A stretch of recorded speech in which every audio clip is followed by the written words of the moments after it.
Welcome to the Genius Factory. Enjoy the video.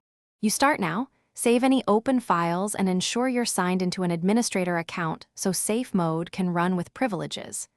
Restart the computer and watch the screen. As soon as the BIOS finishes and before Windows loads, press F8 repeatedly. This forces the Advanced Boot Options menu to appear. Make sure to time it so Windows does not continue booting.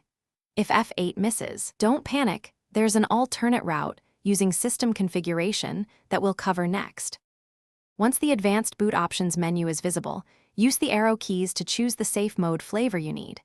Standard safe mode with networking for internet access, or safe mode with command prompt for advanced fixes. Press Enter and Windows will load only essential drivers and services so you can troubleshoot.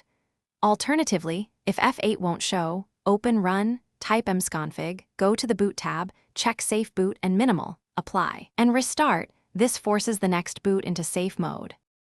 After safe mode loads, sign in with an administrator account, then run your checks. Uninstall recent drivers or apps, run a full antivirus scan, and update or roll back drivers as needed. When finished, open msconfig, uncheck Safe Boot, and restart to return to normal mode. If you couldn't access F8 originally, open an elevated command prompt and run bcdedit/set default boot menu policy legacy to restore the F8 menu. Restart and use F8 again. Thanks for watching. If you found this helpful, don't forget to like and subscribe.